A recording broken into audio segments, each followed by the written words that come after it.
দলের ভিতরে গণতান্ত্রিক অধিকার প্রতিষ্ঠিত করলে দলের ভিত্তি যেমন শক্তিশালী হবে, দল পরিচালনার দায়িত্ব যেরকম ধীরে ধীরে সঠিক ব্যক্তিদের কাছে ফিরে যাবে, যারা দলকে নেতৃত্ব দিলে দল সুন্দরভাবে এগিয়ে যেতে পারবে,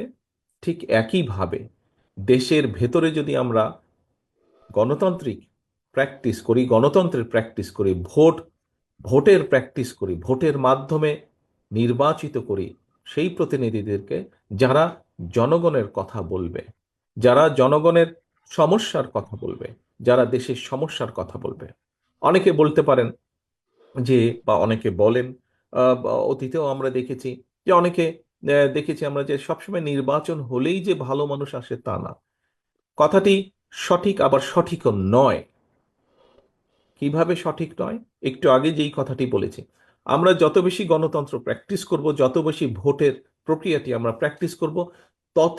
ধীরে ধীরে ভালো মানুষগুলো, যেই মানুষগুলোকে সমাজ চায়, যেই মানুষগুলোকে সমাজের প্রয়োজন, দেশের প্রয়োজন, যে মানুষগুলোকে প্রয়োজন সার্বিকভাবে, বৃহৎ জনগোষ্ঠীর প্রয়োজন, সেই মানুষগুলো পর্যায়ক্রমিকভাবে সামনে চলে আসতে সক্ষম হবেন। কোটি মানুষের আস্থার ভালোবাসায় 11 বারের মতো দেশের 1 নম্বর রেফ্রিজারেটর ব্র্যান্ড ওয়ালটন। কারণ যাদের যোগ্যতা আছে, যারা সৎ ব্যক্তি, যারা সঠিক নেতৃত্ব দেওয়ার ক্ষমতা রাখে, সেই মানুষগুলো যখন দেখবেন যে হ্যাঁ, একটি প্রক্রিয়া শুরু হয়েছে, যেই প্রক্রিয়ার মাধ্যমে যেই প্রক্রিয়ার মাধ্যমে আমরা যারা সঠিক কাজ করতে চাই, যারা সঠিক কথা বলতে চাই, সঠিকভাবে চলতে চাই, সেই মানুষগুলোর সুযোগ তৈরি হচ্ছে। প্রিয় সহকর্মীবৃন্দ, আমি একজন রাজনৈতিক কর্মী হিসেবে দৃঢ়ভাবে বিশ্বাস করি যে পর্যায়ক্রমিকভাবে আমরা সেই মানুষগুলোকে খুঁজে বের করতে সক্ষম হব, যেই মানুষগুলোর প্রত্যাশা এই দেশের বৃহৎ জনগোষ্ঠী, এই দেশ যেই মানুষগুলোর প্রত্যাশা করছে, যে মানুষগুলোর দিকে তাকিয়ে আছে। কাজেই আমাদেরকে যে কোনো মূল্যে একটি রাজনৈতিক দল হিসেবে,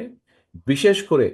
গণতন্ত্রের সপক্ষের শক্তি হিসেবে বাংলাদেশ জাতীয়তাবাদী দল আপনাদের সকলকে, আপনারা যারা এখানে শহীদ জিয়ার কর্মী, এখানে যারা দেশনেত্রী খালেদা জিয়ার সৈনিক, আপনাদের সকলকে, আমাদের সকলকে চেষ্টা করতে হবে, অব্যাহতভাবে আমাদেরকে চেষ্টা করতে হবে যে কোনো মূল্যে বাংলাদেশে গণতন্ত্র যাতে ফিরে আসে, যে কোনো মূল্যে বাংলাদেশের মানুষের ভোটের অধিকার যাতে প্রতিষ্ঠিত হয়। আমরা যদি ভোটের অধিকারকে প্রতিষ্ঠিত করতে পারি বাংলাদেশের মানুষের,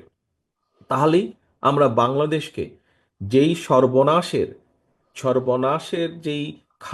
খাদের কিনারায় বাংলাদেশ চলে গেছে, সেখান থেকে ধীরে ধীরে আমরা উঠিয়ে আনতে সক্ষম হব।